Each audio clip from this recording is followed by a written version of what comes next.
In his autobiographical book, The 8-Minute Flight, Derek Ruth explains, quote, "During my time in heaven, Jesus gave me a choice, but I had no idea what the choice would entail.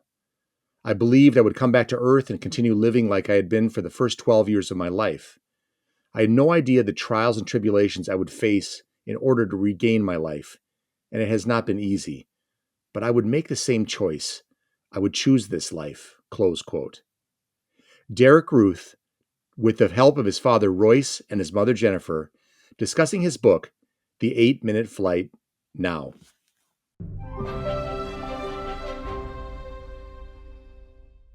My name is Todd Warner, and this is the Evangelization Culture Podcast from Word on Fire. Derek Ruth was 12 years old when he suffered a traumatic brain injury during a youth football game. He is now 29 years old, a college graduate, and living his life to the fullest. Derek has a robust Catholic faith, is surrounded by loving family and friends, has traveled extensively, and he is the author of The 8-Minute Flight. Derek, and also Derek's parents, Royce and Jennifer, welcome. Thanks for having us.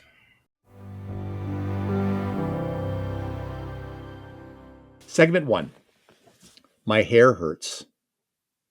In his book, The 8-Minute Flight, Derek Ruth recalls the moment it happened. It was Sunday, September 6, 2008.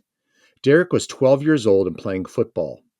He writes, quote, "In the middle of the second half, I lined up at running back, got the ball on a sweep, and ran the football. As soon as I was hit from behind, I fumbled the ball. My mom saw my right arm drop oddly, almost in slow motion." Close quote. Derek was brought to the bench and examined by the coach, who also happens to be a physician assistant. "What's going on, Derek? Are you hurt? Did you get hit in the head?" "Nah, I didn't get hit, but my hair hurts."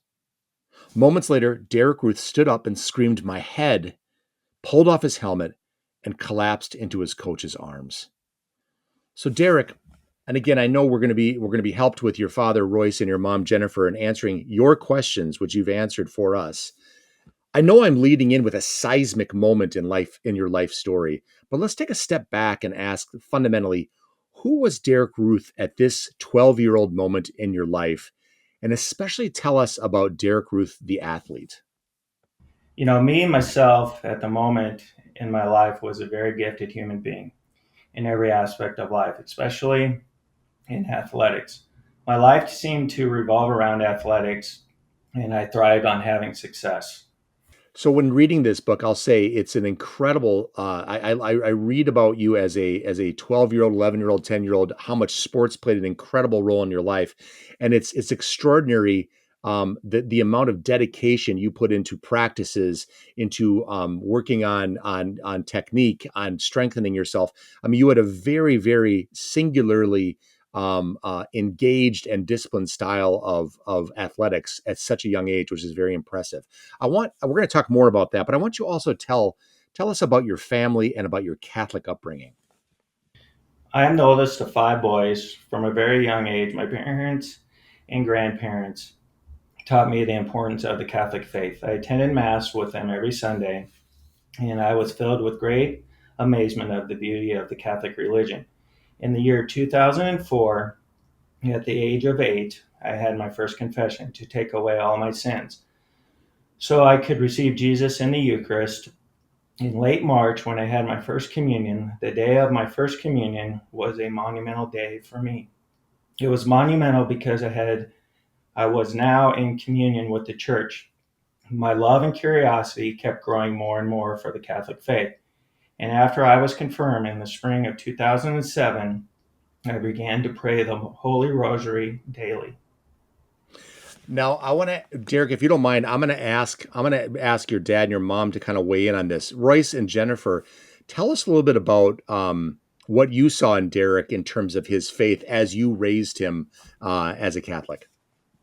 I think, as a young child, um, it was pretty amazing to see how much faith he had. There's not a lot of 11-year-olds that probably pray the rosary daily. Yeah. And so that was always very important to him. And he was a huge role model to his younger brothers at the time. And they really looked up to him in the faith that he held. That's extraordinary. So let's pick up where we left off in the introduction. Derek, there you were. And I know forgive me, I know it's a hard thing to probably have written. It's a hard thing to talk about. It's a hard thing to have experienced, obviously. But you collapsed into your coach's arms. What happened next? And what was the significance of the 8-minute flight after which your book is named? I had to be life flighted from the football field to the trauma center, and the flight was only 8 minutes. The doctors told my family members that if the life flight would have taken any longer, I would not have been here.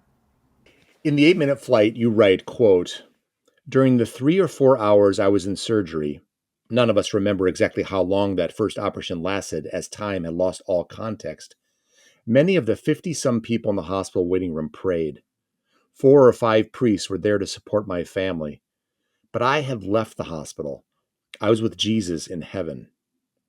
So Derek, I'm reading this book and it's like, whoa, this is monumental. And we've heard over the years people's experiences on the threshold of death with their encounters with Christ, with Mary, with other people.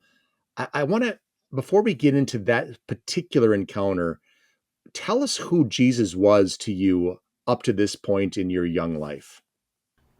Jesus, to me, up to that point in my life at such a young age, was everything to me. I prayed nightly, and everything that I did revolved around Jesus.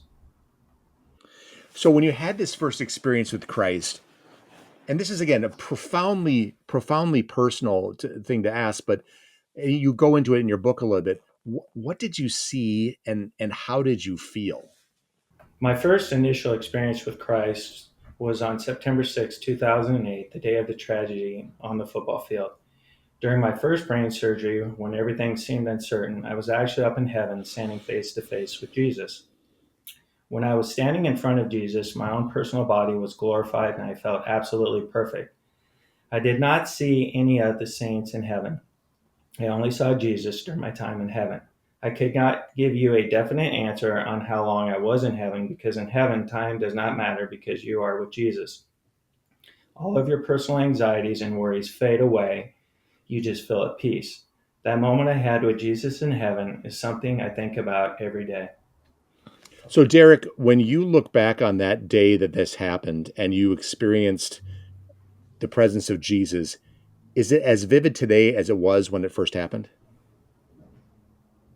Yes, it is. I could go on, and I remember everything about being with Jesus in heaven. Wonderful. Derek, you were diagnosed with an epidural hematoma. You underwent a craniectomy and were further treated with therapeutic hypothermia. Within 3 days, you went back to the operating room for a right-sided craniectomy due to ongoing cerebral edema or swelling of the brain. What were you told by your family about these procedures and how your MRI looked after the first surgery? He says, my family members only knew about my medical condition because at the time I was in a coma and unable to move and understand what was going on. And at this time, what kind of prayer was happening on your behalf from your family, your friends, and your priests? The day after my injury, a good friend of mine had hundreds and hundreds of people gather at the trauma center to pray the most holy rosary for me, asking for a miracle to take place. By the way, as one reads this book, it's just so heartening to see the absolute outpouring of people's spiritual advocacy for you, Derek. It's the amount of love that was poured out, but also the deep and fervent faith to advocate on your behalf was just it's a very spine tingling, emotional part of this story. How the love and the faith flowed. So it's extraordinary. So 2 days after your second surgery, the MRI did not look good. The first MRI looked pretty rough, if I remember correctly. But then 2 days after your second surgery, another MRI was done. What did the physicians say about that? The physicians could not believe what they were seeing, and they thought there was no way I was the same patient because areas of my brain that looked dead on the previous MRI were now showing signs of new life. So, as a medical doctor myself, these kind of things are awe-inspiring because one recognizes the degree of impact from these types of injuries and the concern one has when you first see the radiologic damage that can be done, and to see a lot of that actually resolving, reversing, or what have you, when one would say the damage is done and we can't necessarily pull any of this back. That the doctors look at each other in front of the screen and say, I can't quite explain this. So that's an extraordinary turn of events. Not only good medical care, but one thinks about divine intervention and things of that nature. But that's an extraordinary circumstance. Mm-hmm.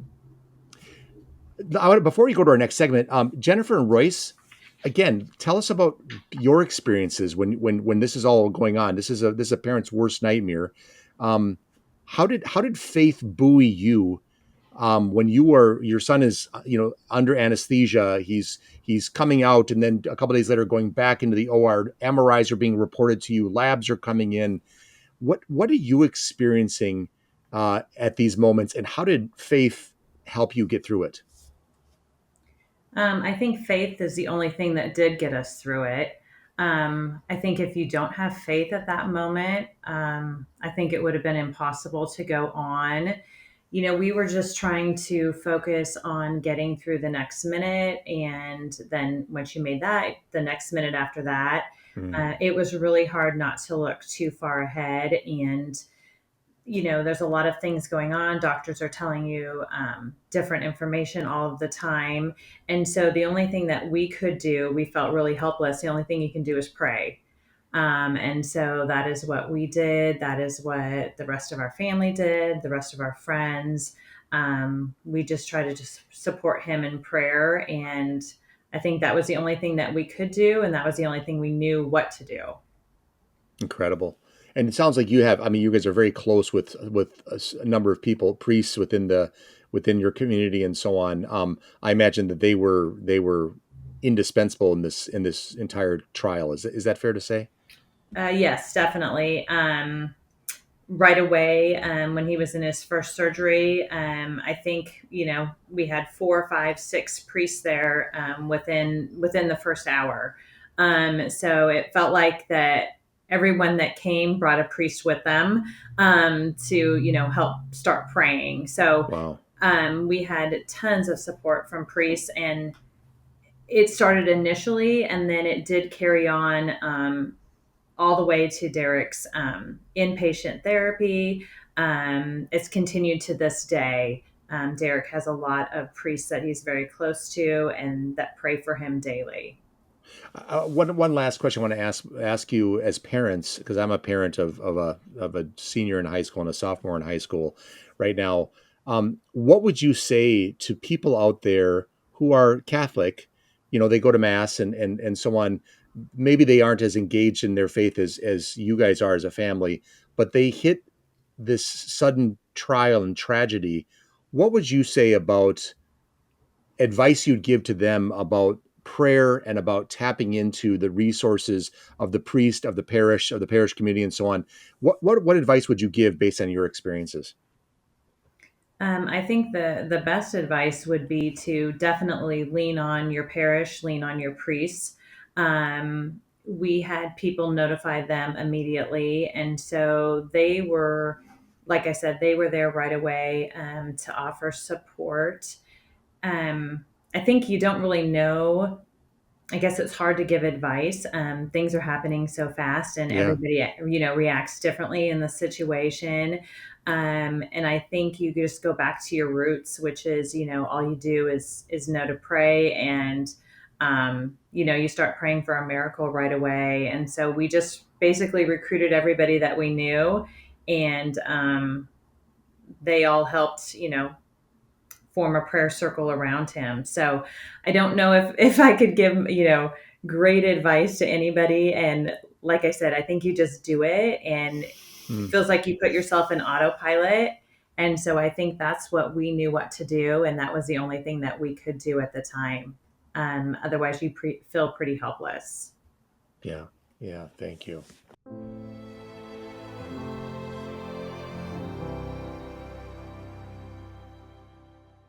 Segment 2, the recovery.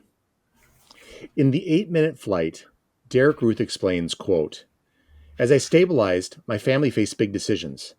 The hospital had saved my life, but what kind of life would it be? The prognosis wasn't great. They thought I would never walk or be able to live independently. As one of my occupational therapists described it, I was a 2-month-old in a 12-year-old's body. I needed intensive inpatient rehabilitation to begin retraining my brain and my body. My mom researched several facilities, but in 2008, not many places in the country offered pediatric rehab for my type of injury, and my family was definite about finding a place where rehabilitation was the number one goal. They had been told to buy a power wheelchair because I would never walk again. They said no. They said they were going to fight to regain every bit of ability possible. Close quote. So, Derek, I want you to tell us about your mom and dad, and obviously they're here. Tell us about what they did for you in your eyes during your recovery from this horrific injury. My mom and dad never left my side, and they did everything humanly possible to help me recover. This is such a story of love between parents and child and parents. The sheer devotion that Derek, your parents, I know I'm speaking in front of Jennifer and Royce, but I'm saying the sheer devotion they had, the tireless devotion to not only praying and recruiting others in prayer, but to saying, what can we do to get the best medical care? If we finish therapy for the day, grandpa's going to come and work with you for an hour and a half at night. If we've gone this far, we're going to go even farther. And obviously, there's a incredible goal orientation that you yourself cultivated. So it's really an extraordinary story to read from the vantage point of parents loving their child and a child loving his parents. That just warms the heart, to be sure. So I want to ask you this. So you spent a good amount of time in the inpatient acute recovery scenario, but what was the Madonna Rehabilitation Hospital? How did that play into your recovery, and who was the unlikely advocate who helped you to get admitted there? He says that Madonna Rehabilitation Hospital, the person that helped him was the legendary football coach Tom Osborne, who actually made it possible for myself to go to Madonna. Now, Derek, can you tell us just in a few words, um, how did Tom Osborne get connected to you? For those who don't know, Tom Osborne is absolutely a legend. He's a legendary football coach from Nebraska, coach of I think, was it three? You guys would know better than I do, but is it three national championships with the Cornhuskers? Is that correct? Yes. Yeah. Yeah. So 94, 95, and 97. That's correct. yeah, it's an incredible story, and he's an absolute a giant in the NCAA football world, but also in Nebraska itself. Derek, how did Tom Osborne hear about you or get to know you? Tom Osborne was actually the coach of my uncles.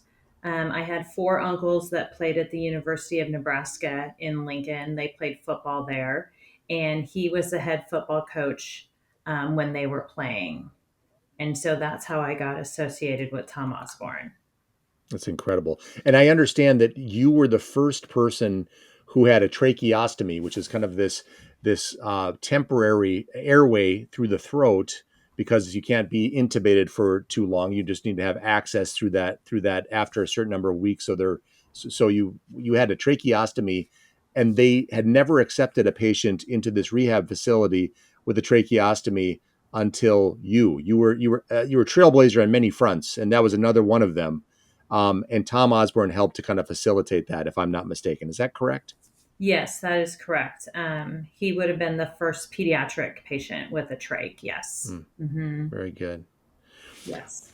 Waking up to the reality that your life has changed forever sucks. And that was rehab for me. These are quotes from you, Derek, at your beginning stages of rehab. Tell me, what were your deficits? How could you think? How could you communicate? And what could you physically do, and what couldn't you do? I could not do anything or even move. All I had was thumb movement on my left hand that I used to communicate with. As time went by in the rehabilitation hospital, I would use my fingers to help communicate by holding up a certain amount of fingers. I was told I would never be able to walk or live independently. So, Derek, for a bright young man and an accomplished athlete at a young age, how were you coping with this new reality? It was a gut punch and have not really come to terms with the reality even to this day. I just wake up each morning and I just live. So, Derek, you have a special devotion to the rosary. Tell me about where that came from and how did the rosary help you during your recovery? My devotion to the rosary came from something I decided to take on at an early age. The rosary for me gives me hope because of the promises attached to the rosary. Very good. And in the midst of all the therapies you were undergoing, like I said, you were working overtime doing therapy with your grandfather. I mean, this was your new, if you will, this was your new athletic endeavor, was to overcome the many deficits that you were experiencing in the wake of this injury. But you also began setting goals, getting home by Christmas, returning to school for eighth grade by the next year, walking independently. This story, I mean, like I said, you were a precocious kid in terms of how goal oriented you were at such a young age before the injury. What did goal setting, like I said, a habit you were quite good at before the injury, what did goal setting do for you in your recovery? By me setting goals, it made it impossible for me to quit until I accomplished what I had in order to reach the milestone. One thing I'll say about when I take care of patients going through tough trials, and the emotional ups and downs that they go through, you figured out what I've been telling people for a number of years. You figured out at a young age, and that is that structure and order is your friend.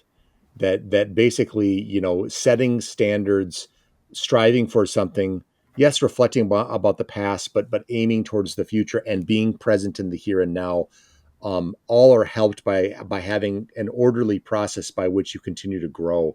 And again, it's incredible how far you've come in the midst of everything that you've gone through. So after 3 months of nonverbal communications, by the way, this is one of my favorite stories in the book. After 3 months of nonverbal communication, your dad and your uncle were teasing you, which is what dads and uncles do, and making you laugh. And then your mom came in and asked if you wanted them to stop. And what happened next? And what happened later that night? When mom asked me if I wanted my dad and uncle to quit teasing me, I yelled, "Yeah."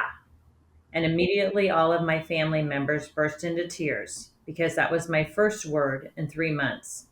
And later that night before bed, I said, "I love you, Mom." Okay, Jennifer, you just read those words, and I don't. I'm sure every time you read those words, there's that threat of just your voice breaking, because how emotional was that for you, Royce? How emotional was that for you when that happened? Um, Extremely emotional. Yeah, I think it was very, the whole process was very difficult, obviously. But when you could finally hear him communicate, um, I think we knew he was in there. He had been communicating, answering yes, no questions with thumb up, thumb down, moving his fingers when we give him, certain answers that meant certain numbers. Um, but to really hear him be able to verbalize, I think it made you realize that, yes, he's still here. He's still the same person that he was before. Um, and then, that night when he's, told me that he loved me, it was very emotional. yeah, Yeah. yeah. Yeah. Royce, can you say something about that time? I remember it plain as day because we were at the foot of the bed and we're picking on Derek and in a good way. Yeah, yeah, of course. But every night before we went to bed, there was a priest from our parish that would come in and we would pray together. And the priest just left, and we were standing there, and like I said, we were having fun, and those words came out of Derek's mouth, and like Jennifer already mentioned, it was just extremely emotional. Gave us a lot of hope going forth, and like Jennifer also mentioned, it was a long, drawn out process that we went through, but it's one of the highlights that we definitely had. Derek, let me ask you this: did you realize Do you realize how much your parents love you? Mm. Yeah. Yeah. Yeah. Big smile. Yeah. Yeah. And again, as a parent for myself, I can only, I can't even imagine it. So what a wonderful, brilliant shaft of light in what otherwise had been some dark times. So being discharged from the Madonna Rehabilitation Hospital, um, but you're going to continue on in outpatient rehab. Derek, what was it like to return home? By me being able to return to living at home was a goal I had made for myself since fully coming out of my coma at the rehabilitation hospital. As you will read in my book, I came home on December 20th, 2008. Me being home was an incredible feeling because nothing can even come close to doing the comparison of living in a hospital for 15 straight Mm, weeks, but it also forced me to face reality. yeah, 15 weeks.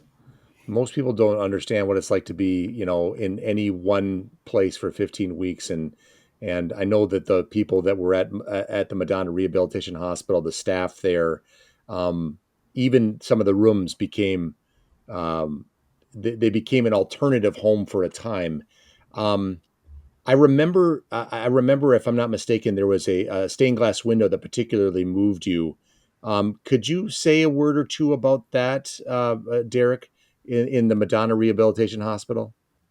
The window was above the tabernacle in the chapel where I would go every day and just sit in front of Jesus. Incredible, incredible. Derek, over time, you had Botox injections, hyperbaric oxygen treatment, stem cell infusions, glutathione, and other novel interventions. How would you describe your and your family's tenacity in the effort to help you get better? My family and I were willing to go to the ends of the world in order for me to get better. I had a great amount of anxiety going into these treatments because growing up, I had no idea that such treatments even existed. Hi, I'm Todd Warner, managing editor of Evangelization Culture, the journal of the Word on Fire Institute. Word on Fire is a global evangelical community that exists to provide our members with the resources they need to proclaim Christ to a secular culture. Our award-winning quarterly journal, Evangelization Culture, is offered exclusively to Word on Fire Institute members. It's a tangible representation of our mission and goal to lead with beauty in order to bring others to the knowledge of truth. Inside each issue, you'll find writing from premier scholars and inspiring pieces on literature, culture, and daily life from fellow missionaries on the journey to know and serve Christ. Get a copy of the current issue of the Evangelization Culture Journal for free by visiting wordonfire.org/journal. Thank you, and join us in bringing Christ to a hungry culture.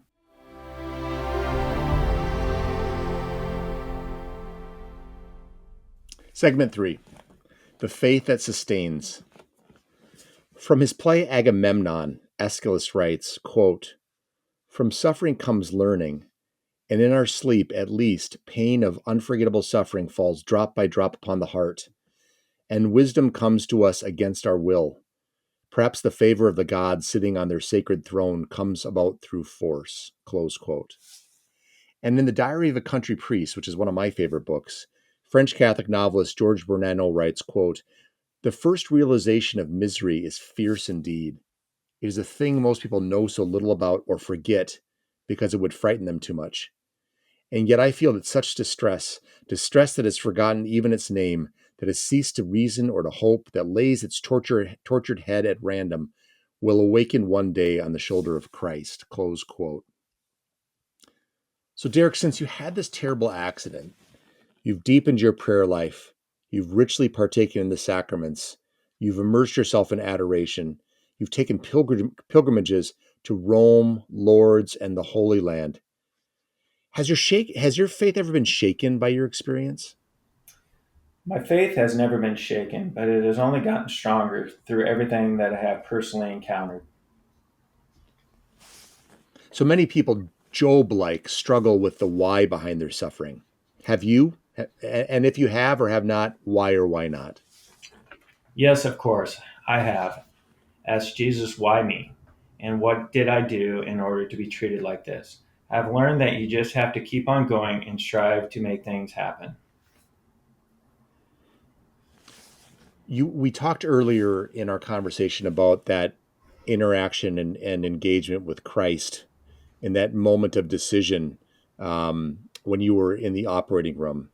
But you've also had several other encounters with Christ, with the Virgin Mary, and with Saint Teresa of Calcutta in both 2013 and 2016.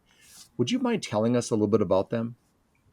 My first encounter with Jesus Christ was on September 6, 2008, the date this tragedy occurred. After my first encounter with Jesus, I just kept going, and then on July 10th, 2013, at 6:24 p.m., I was praying that a Hail Mary. Jesus appeared to me, and Christ looked exactly like the image of divine mercy that Saint Faustina saw.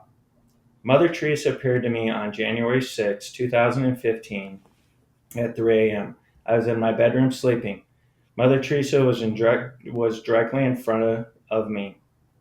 She had a plain white saree made of cotton with 3 blue stripes, and around the border and a veil on her head of similar design, just like the habits of the missionaries of the charity.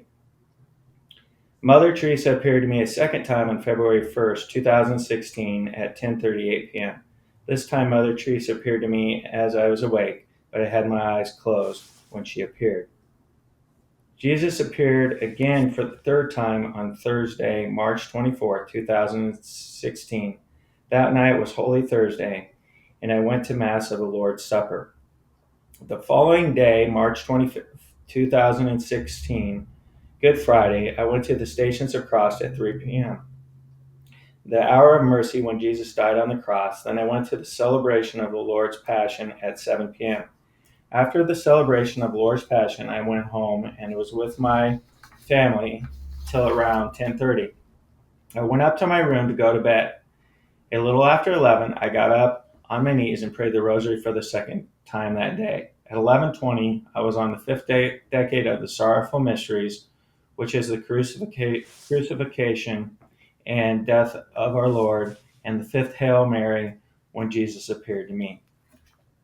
And then on the night of April 28, 2016, I got up and went out and was walking around, and I went back to bed around 11 p.m., but could not fall back to sleep. So I knelt right beside my bed to pray. I told Jesus and Mary everything I had thought about that day, and I asked them for blessings. After talking to Jesus and Mary, I started praying Hail Marys. I felt relaxed as I prayed and dozed off a little, shutting my eyes. Then Jesus appeared to me and spoke to me in Aramaic. So those would have been all of his experiences. Incredible.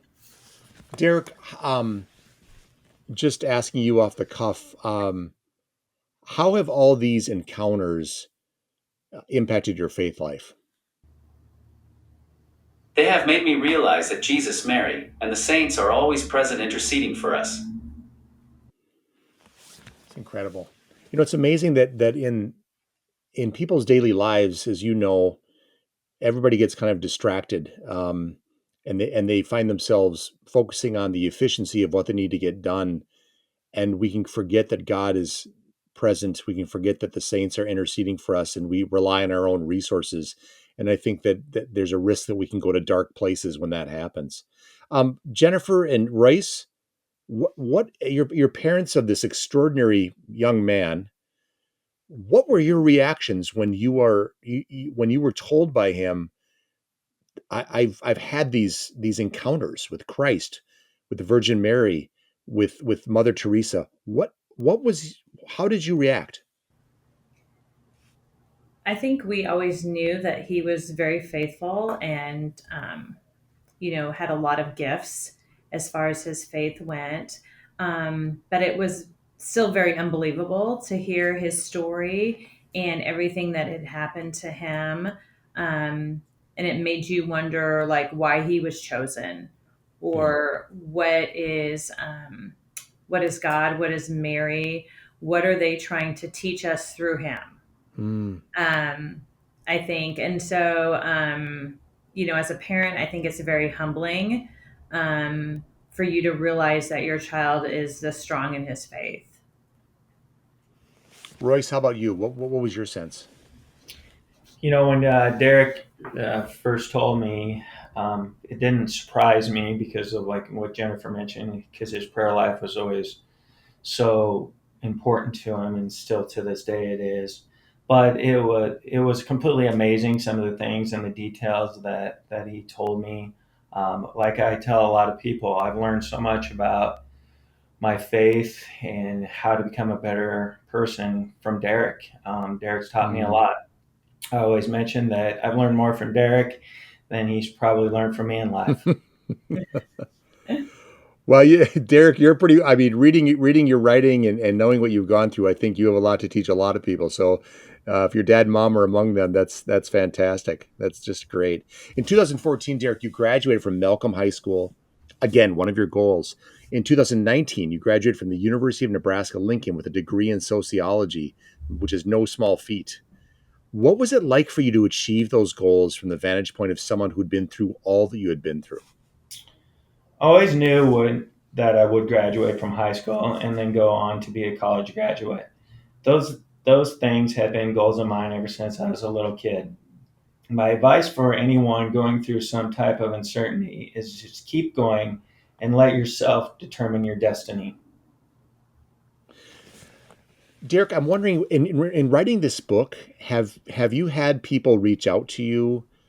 It's just your story is such a story of obviously faith and courage, but I think the word I came to again and again, as I'm reading this, was tenacity. You stick to it. You don't give up.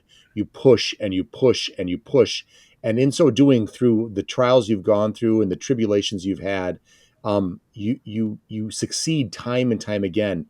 You strike me as a model, as somebody in the faith in God and in faith in yourself, that can be inspiring to people who are uncertain, that are thinking that they just can't do it and they might as well just quit, or they fall into despair. So I'm curious, again, another off the cuff question, but do you find yourself giving advice or counsel to people who might write to you or talk to you about how to stick to it through the tough times? I mostly have just lead by example and let my actions do the talking for me. Well said. Well said. So, Derek, one last question. You've learned what have you learned from your suffering, and what advice would you offer to those who are lost in despair over their own intractable suffering and loss?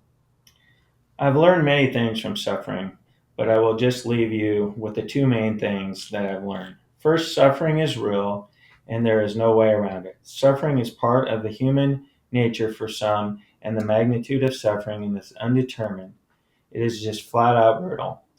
Finally, to conclude this interview, I would tell you to unite your suffering with Jesus and offer your sorrows and pain up to Christ, and never let your sufferings go by wasted. Hmm. Jennifer and Royce, would you weigh in on that also, on the suffering that you've experienced as parents who love your child endlessly? Um, what have you learned, and what would you pass on as parents who've gone through what you've gone through? I think as parents, I'm just even listening to his answer to that question. Um, and being a parent, that anytime you watch your child suffer, that you would hope and pray that it would be happening to you instead of Mm-hmm. them. So I think it's been extremely difficult for us to watch him go through everything he's gone through. I can't say it's been harder for us because that would not be fair. He's the one going through it. But like I said, as a parent, you just want to take away all of their hurt and all of their suffering, and we have not been able to do that. And so that has been one of the most difficult things, is just not being able to take everything away from him to Yeah, help him to the fullest. yeah. But boy, I'll tell you, you read this story, and my gosh, to what you've said, what unbelievable efforts you guys have made. Unbelievable. It's jaw dropping. So it's extraordinary. Royce, what would you say? I would say the main thing that, when this all started, that went through my mind is why not me? Why did it have to be Derek? And like Jennifer already mentioned, I wish, that I could have took on the pain and suffering that Derek went through. But standing back, and looking at that, and just watching Derek go through all this, I just admire him for his consistent, daily effort. And he knows that mom and dad are there for him from the beginning until to this day and going forward, that will do anything to help him. Well, Derek Ruth, Catholic, author, and inspired storyteller. Thank you so much. It has been a pleasure talking with you. And Jennifer and Royce, thank you so much for being here as well. Thank you. Thank you.